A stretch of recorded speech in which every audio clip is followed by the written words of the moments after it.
Hello, welcome to It's All Black and White TV, and this is the Newcastle United 4, Luton Town 4 instant reaction. If you like what you see, please do smash that like. It does help the channel, and it means new viewers find it more easily by staying near the top of the search, so please do give it a like, thank you. Also, if you're brand new to the channel, come and smash the subscribe and be part of this great community, and also hitting that bell notification tells you when I'm live, have a pre-record, or any upcoming shows. If you want to make a donation, you can do that in chat by clicking the dollar sign, and you can become a member of the channel by clicking the join button as well. So we go into this game today against Luton Town. My prediction in pre-match and yesterday's match preview was we would win this game 2-0. Lots of people in the chat had their scores. Some had 5-0, some had 7-0. I knew Luton would be a tough nut to crack because, look, they've played well recently since they beat us. So it was never going to be an easy game. And I was being realistic by saying it wasn't going to be an easy game. Is it a game we should have won? Then yes, absolutely, we should have won it. Are we disappointed with the draw? Well, that's what we're about to find out. So, without further ado, let's take a look at what went on in the game. Right, so anyway, we get off to the perfect start anyway after 7 minutes. Through an assist from Kieran Trippier, and Longstaff was there to put the ball in the back of the net. Beautiful goal. I just literally saw it. And that put us 1-0 up. And then you're thinking, right, okay, this is great. Early goal. Let the floodgates open and let's go for it. That didn't seem to go that way. And then on 21 minutes, and it was from a corner, Oshaw, the ball comes to him and he headers it past the Bravka off the crossbar into the back of the net. There's a slight VAR check, but it's fine, and it's 1-1. You're thinking, right, okay, let's regroup and let's get this going. Within 2 minutes of Oshaw scoring, up pops Longstaff again to get his second of the game. When was the last time Longstaff scored a brace? I can't remember. I don't think he's ever scored a brace in a game for Newcastle in the Premier League. But Longstaff got his second goal of the game, and then we were 2-1 up. So we're thinking, this is great. Okay, we're back ahead now. Let's go and kill this game off. Let's go and get a third now, and let's get a half time in the lead at least. And then on 40 minutes, Dubravka makes a save. Ball comes back to Barkley, who puts it into the back of the net. He has a habit of scoring against us, does Ross Barkley, and he puts it in the back of the net, and he brings Luton level at 2-2. We go in at the break at 2 goals apiece. So I'm thinking, okay, that's fair enough. We're 2 each at half time. Eddie will sort the team out second half. We'll come out with different side. We'll come out all guns blazing. Let's take the game to Luton Town and let's just go on and get these goals and win this game. So second half starts to see Callum Wilson come on for Anthony Gordon. I was a bit shocked when Gordon went off, but I understand he's got some sort of knock. Hopefully it's not too serious, because it just seems to be that we get players back from injury and then we're losing players again to an injury. So something's not right here, but let's hope it's not a serious knock and he's back next week.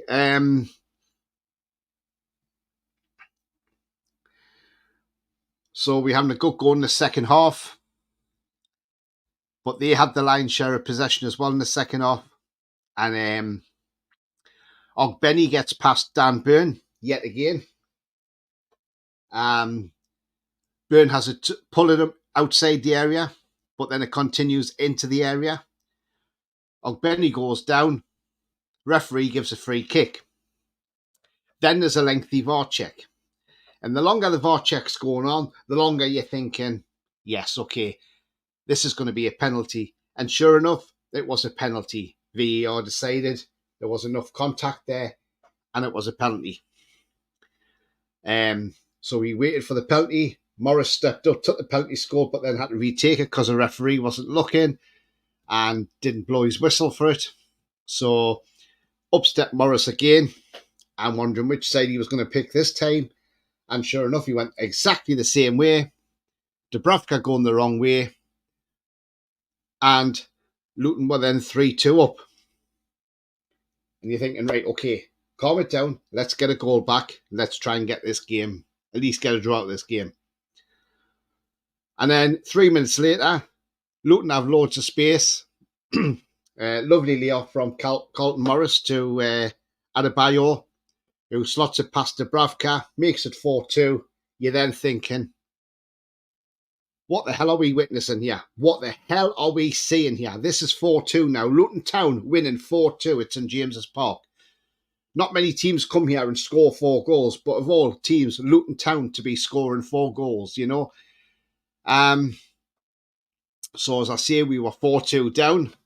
And then 5 minutes later, Trippier's in the box and he gets a goal after there was a couple of penalty appeals in that build up to that goal.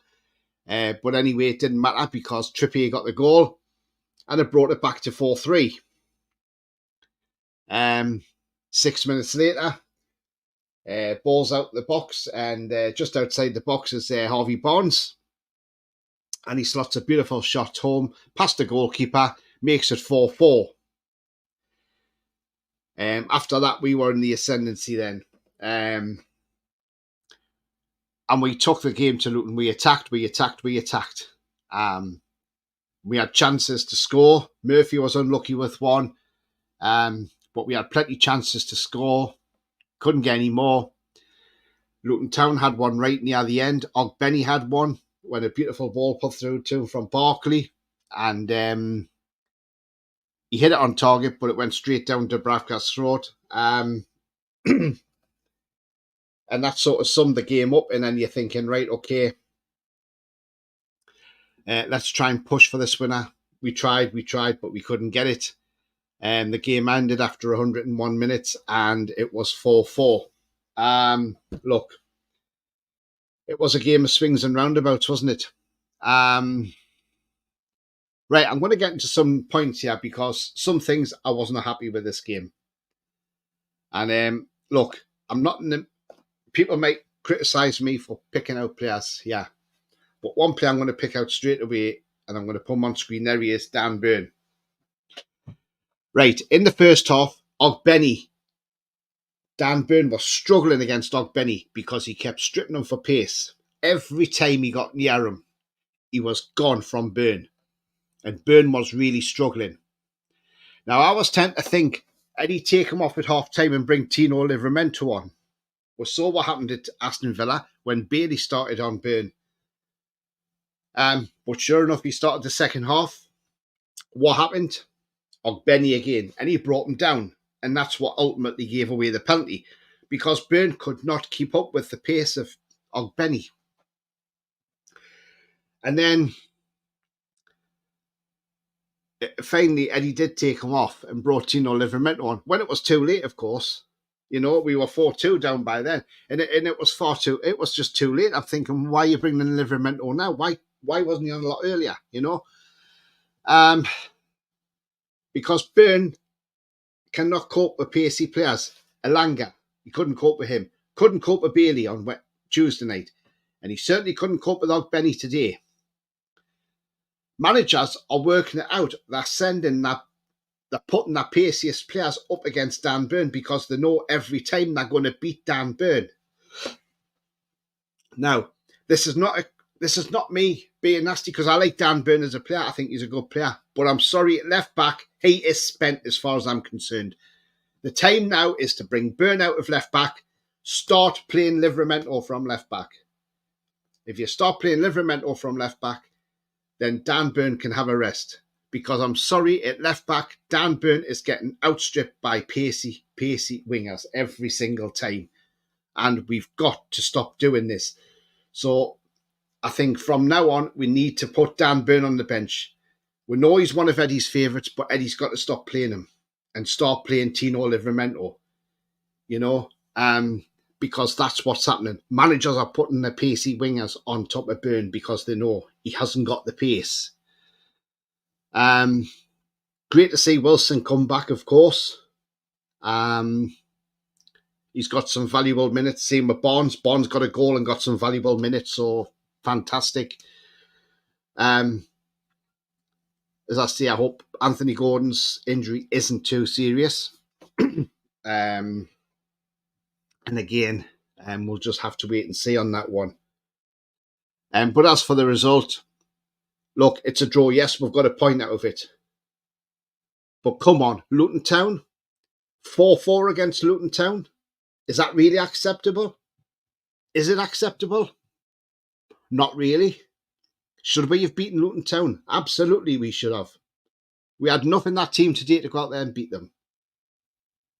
But we didn't, and we ended up with a point.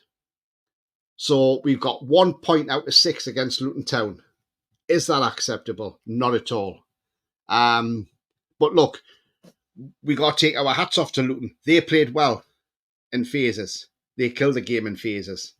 You know? Yes, we know they're shaky at the back. That goalkeeper was shaky all game. We just didn't test him enough, I don't think. But as I say, all in all, it's a point. And we've just got to accept that. So, as I was saying, so tomorrow I'll be back with a full match review. So do join me for a match review tomorrow. But do enjoy your Saturday. At least we haven't lost. That's the main thing. We've got a point, but we should have had 3 in all honesty. If you have liked what you see, please do smash a like. It does help the channel. So please do give it a like. And if you're new to the channel, smash the subscribe. Join this great community. And also that bell notification tells you when I'm live, have a pre-record or any upcoming shows. Anyway, this is a short reaction, but thank you for watching and catch up tomorrow. Until then, enjoy the rest of your evening. Remember, the future's bright. The future is definitely black and white. Away the lads.